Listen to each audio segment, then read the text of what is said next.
기독교를 여러 종교 중 하나의 종교로 생각하는 사람들은 인간 스스로가 예수님을 닮아가는, 노력하는 종교라고 생각합니다. 그것은 완전히 오해한 것입니다. 죄인된 인간이 스스로 그리스도를 본받는 것은 불가능할 뿐만 아니라 하나님께서 성경 어느 말씀에도 그렇게 말씀하신 바가 없습니다. 도리어 하나님께서는 죄인된 인간이 예수 그리스도의 죽음, 십자가에 못 박히신 그 죽음과 함께 우리의 옛사람을 죽음에 넘기우라고 말씀하십니다. 예수님의 죽음이 나의 죽음이므로 믿음으로 그 예수님의 죽음과 함께 연합하라고 말씀하십니다. 바로 그때 우리 안에 예수 그리스도의 생명이 역사하기 시작합니다. 죽음에서 부활하신 그리스도의 이 부활의 생명이 우리 가운데 임함으로써 우리 안에는 새 생명이 잉태되고 그 생명이 자라나며 또한 그 생명이 바로 그리스도의 형상에 이르기까지 변화되어 간다는 것을 말씀합니다. 이것이 하나님의 구원 계획이며 하나님의 구원 계획의 절정은 우리 안에 그리스도의 형상이 이루어져 가는 것입니다.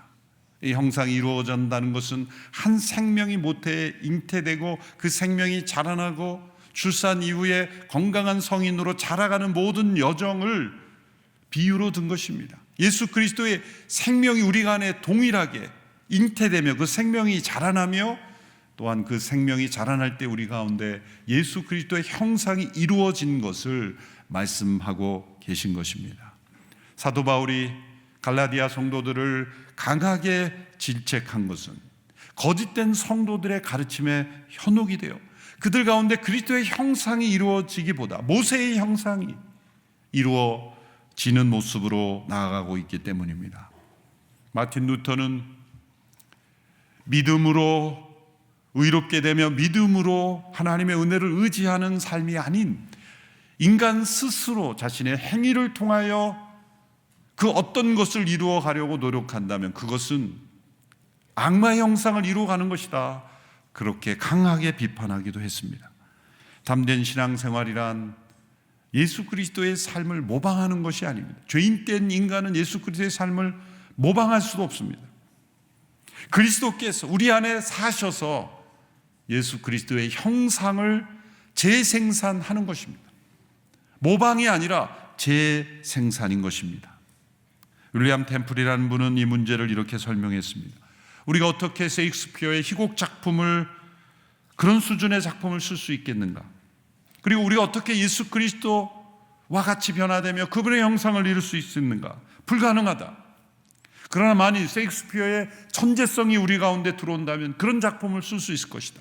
예수 그리스도의 영이 우리 가운데 임한다면 예수 그리스도의 형상이 이루어질 것이다. 그런데 셰익스피어의 천재성이 들어오는 것은 불가능하다.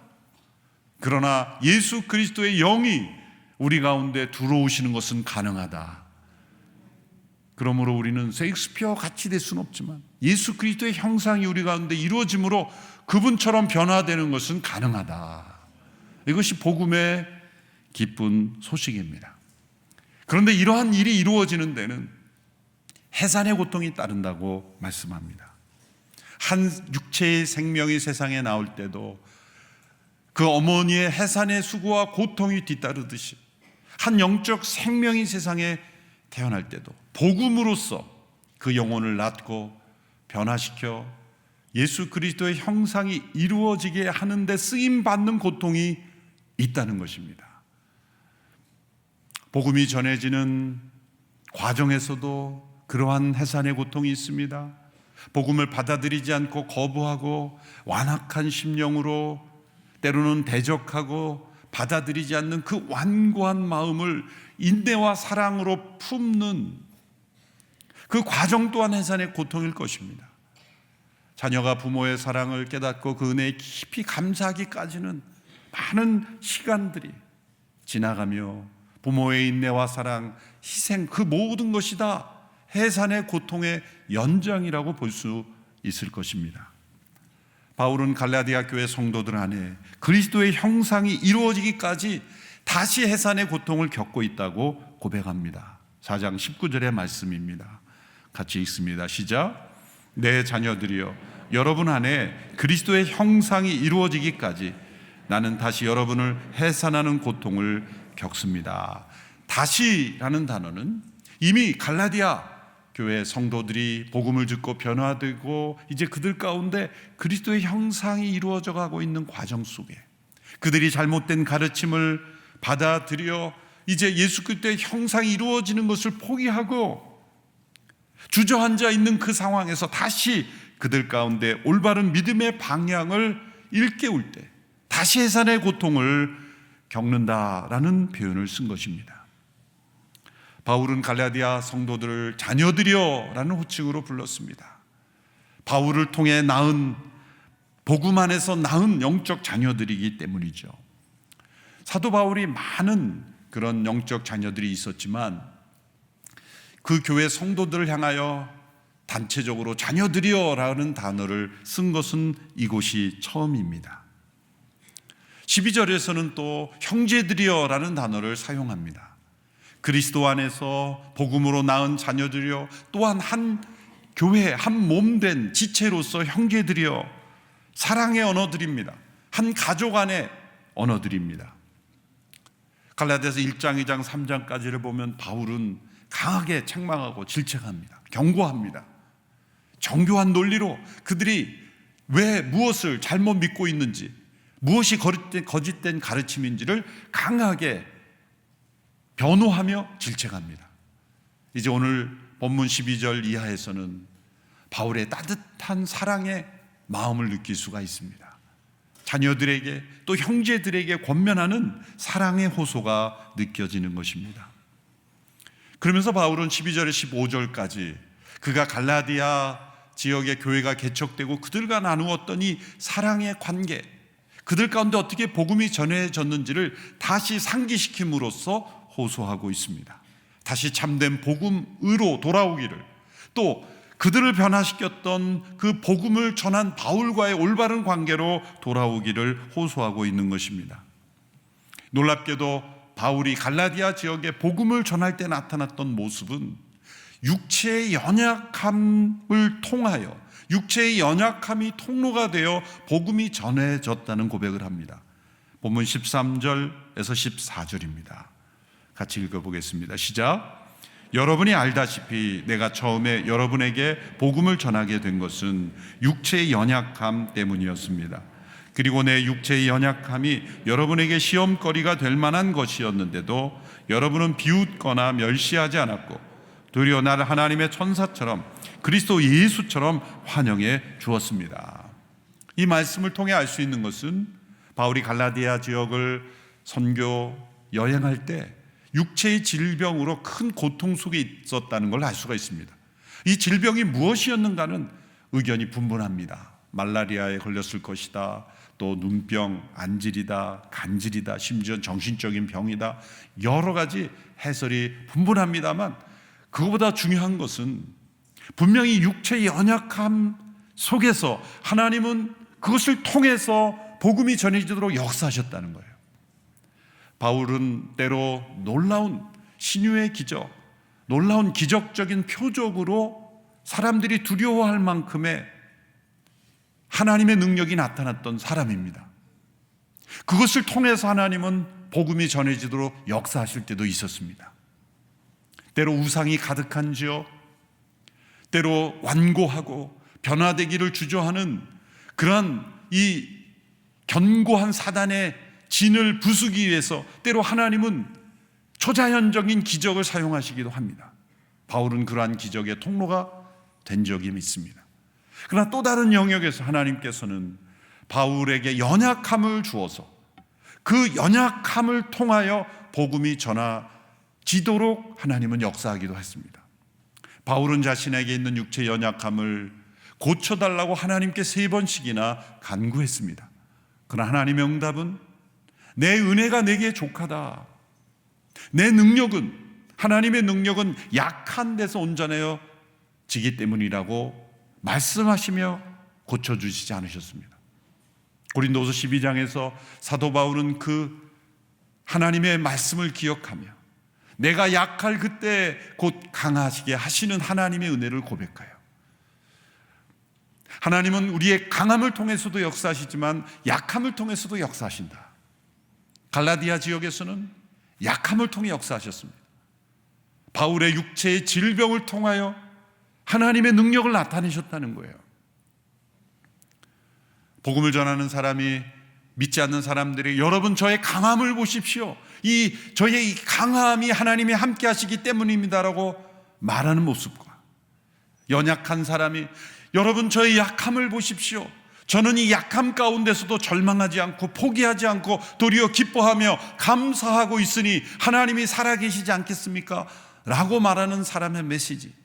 두 메시지의 사람들은 어떤 메시지에 더 깊이 가슴에 다가올까요? 세상에는 강한 사람보다 약한 사람이 더 많습니다. 능력 많은 사람보다 능력이 부족한 사람이 더 많습니다.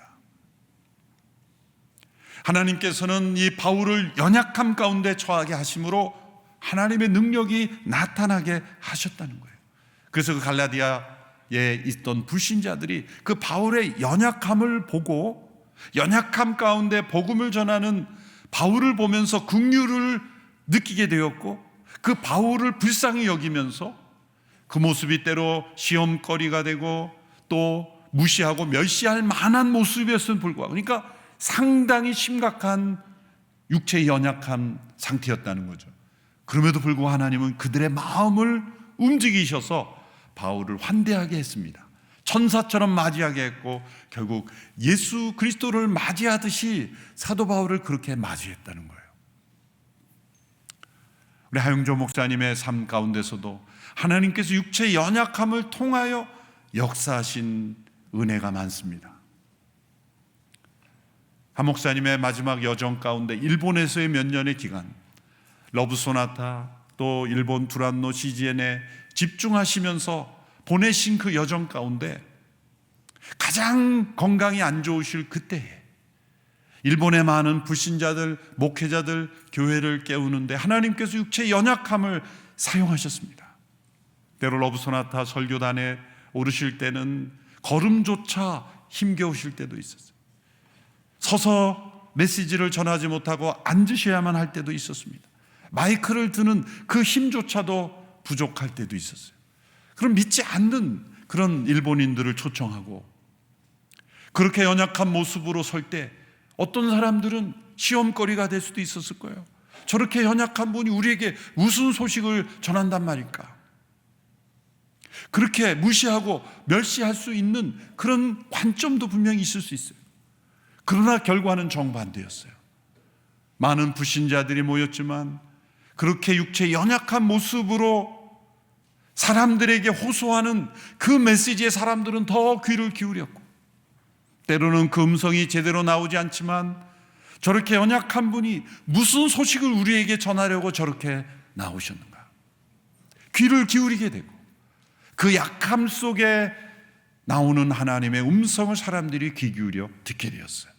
특별히 일본의 많은 목회자들이 하용조 목사님이 연약한 가운데 그렇게 헌신하는 모습을 보면서 감동을 받았습니다. 또한 어느 일본 목회자는 저에게 이렇게 말했습니다. 하용조 목사님이 그렇게 일찍 돌아가신 것은 우리 때문이다. 우리 때문에 헌신하셔서 그렇게 된 것이다. 그런 죄책감도 가진 목회자도 보았어요. 그래서 목사님 돌아가셨을 때 한국의 여러 성도들보다 더 슬퍼하며 더 깊이 추모하는 여러 일본 목회자들을 보았어요. 지금도 러브 소나타 사역이 끊이지 않고 이런 상황 속에 지속되는 것은 일본 목회자들의 그 마음 속에 그 하 목사님 육체의 연약함 속에서도 헌신하시는 그 모습이 각인되었기 때문에 동일한 헌신이 나오는 것입니다. 저분은 이방 민족, 역사적 앙금과 상처가 있는 민족, 한민족을 고통스럽게 했던 일본인을 사랑하며 저렇게 했쓰는데 우리는 무엇인가? 그런 울림을 주었던 모습이라는 거죠. 실제로 하 목사님이 개인적으로 제게 그런 질문을 던지신 적도 있어요. 온누리교회가 여러 가지 어려움도 있었지만 그걸 다 극복하고 이렇게 건강하게 잘 성장하며 성숙하는 이유가 무엇인지 아느냐 저에게 질문하셨어요. 한 목사님의 대답은 내가 많이 아파서 그래. 내가 많이 아파서 그래. 그것은 많이 아프셨기 때문에 목사님이 많은 일을 사실 벌리신 것 같고 많은 일을 하셨지만 집중하셨다는 거예요. 하루하루 해야 할 일에 집중했어요. 가장 우선적인 일에 집중하시고 불필요한 일에 시간을 낭비하실 여력이 없으셨죠. 그러므로 우리의 약함이 하나님의 복음 전파의 장애물이 아니라 중요한 통로가 될 수 있다는 것을 사도 바울을 통해서 우리에게 보여주셨고 또 한 목사님을 통해 보여주신 것입니다. 이러한 일들이 갈라디아 교회에서 일어난 것이죠. 사도 바울의 모습이 때로는 사람들이 비웃을 수도 있고 시험거리가 될 수도 있고 멸시할 수도 있는 그런 육체 연약함이었지만 도리어 그 연약함 속에서 복음이 전해졌을 때 사람들이 귀를 기울여 복음을 들었고 오히려 바울을 환대하고 축복하는 따뜻한 성도들이 되었다는 거죠. 때로 우리가 간증을 들을 때 뜻하지 않은 사고나 큰 시련 속에 고통 속에 연약함 속에 때로는 회복될 수 없는 그런 아픔 속에 있는 성도들이 복음을 전할 때 살아계신 하나님을 전할 때 그 은혜에 감사할 때 우리는 형통과 성공과 강건함 속에서 증거하는 하나님의 사랑보다 더 큰 사랑을 경험하지 않습니까? 하나님은 연약함을 통해서 복음을 전하시는 하나님이시기 때문입니다. 사도 바울은 그것을 회상시키며 그 복이 어디가 있느냐, 그 복이 어디로 사라졌느냐 호소하고 있습니다. 4장 15절의 말씀이죠. 그런데 여러분의 복이 어디에 있습니까? 어디로 가버렸는가? 그 복된 모습이 어디로 갔는가 호소하는 것입니다. 당신들은 나에게 눈이라도 빼어줄 것 같은 그 사랑의 축복의 공동체였는데 왜 그러한 사랑과 그러한 축복의 관계를 잃어버렸는가? 어찌하여 그런 관계가 이제 원수처럼 되어버렸는가? 바울의 가르침을 거부하고 바울을 비난하고 바울은 올바른 복음을 전했지 않았다고 그렇게 여기는 이런 깨어진 관계가 왜 이렇게 되었는가? 슬퍼하며 호소하고 있는 것입니다. 그 이유를 16절에서 바울은 이렇게 말합니다. 내가 여러분에게 진실을 말해서 여러분의 원수가 됐습니까? 내가 당신들에게 진실을 말했는데 그것이 원수가 될 만한 일입니까? 라는 것입니다. 여러분, 이 사단 마귀가 흉용하고 하나님 없는 이 세상에 익숙한 사람들은 진실을 말하면 원수가 되는 거예요. 격언도 있잖아요. 누군가 원수가 되고 싶습니까? 그 사람에게 진실을 말하십시오. 세상에 격언도 있어요. 사람들은 나의 진실을 말하는 걸 싫어해요. 진실을 듣기 싫어해요. 그래서 이 세상에 살아가면서 꼭 해야 올바른 얘기도 하지 않죠. 왜? 원수가 될까 봐. 그래서 그 사람은 옳은 얘기를 듣지 못하고 점점점 잘못된 방향으로 나아가는 거예요. 사도 바울은 진실을 갈라디아 성도들에게 말함으로 지금은 원수가 되었지만 이게 원수가 될 일이 아니라 진짜 여러분들을 사랑해서 한 말이라는 것을 강조하고 있는 것입니다. 때로 진실을 말하고 하나님의 복된 진리를 증거하는 것이 언제나 환영받지 못한다는 것이 역사 속에 나타납니다. 복음을 전할 때 그 복음을 깨닫지 못한 이들은 사역자들을 때로는 죽이기도 하고 핍박하기도 하고 거부하기도 하고 수많은 반대와 핍박 속에 복음은 전해지고 또 전해졌어요. 이 하나님 없는 이 생각에 사로잡힌 인본주의 무신론, 이런 생각 속에 사로잡힌 사람들이 천지를 창조하신 하나님께서 그 독생자를 세상에 주셔서 우리의 죄를 구속하시고 우리를 거듭나게 하시며 우리를 그리스도의 형상으로 이루어가게 하신다는 이 복음의 진리는 거부합니다. 그리고 무섭게도 원수처럼 여깁니다. 얼마나 많은 지역에서 예수 그리스도를 믿는 이 진리를 원수처럼 여깁니까? 교회를 핍박합니까? 테러를 하고 선교사들을 죽이고 원수로 여기는 이유가 뭘까요? 진실을 말해서입니다. 사람들은 진리 앞에 서는 걸 두려워합니다. 오늘 이 시대에도 진리를 말함으로 도리어 원수처럼 되어버린, 또 원수 취급을 받는 수많은 영역에서 영적 전쟁이 일어나고 있습니다. 미국의 부흥운동이 한창 일어날 때 1959년 인디아나주에 있는 해몬드 제일 침례교회라는 교회가 있습니다. 잭 헤일즈라는 목사님, 두란노에서 여러 번 예전에 책도 많이 냈던 그런 귀한 분이죠. 유치원부터 대학까지 그 교회가 세워서 귀한 일꾼들을 많이 배출해, 아마 미국 역사에서 가장 주일학교 인원이 많았던 교회라고도 말할 수가 있어요. 이분이 죄에 대해 강조하고 회개를 강조하고 계속 죄에 대해 설교할 때 어느 주일에 회중 가운데 권총으로 일어나 이분을 쏘았던 사건도 있어요. 물론 빗나가서 목숨을 잃지는 않았지만 그렇게 죄를 설교하는 것을 싫어하는 거예요. 거부하는 거예요. 원수로 여기는 거예요. 죽이고 싶을 만큼 자신의 죄를 지적하는 것을 사람들은 싫어합니다. 그 뒤에는 악한 영이 존재하는 거죠. 청교도의 후예이자 대각성 운동의 통로가 되었던 조나단 에드워드도 예일대학에서 17살에 성령 받고 변화되어 목회자가 되어서 노스햄턴 교회에 담임 목회를 했죠. 24년 동안 보스턴 지역에 놀라운 부흥이 일어났던 통로가 된 분이에요. 한 중직자의 자녀가 외설적인 책을 보자 그걸 책망하는 것부터 갈등이 시작이 됐어요.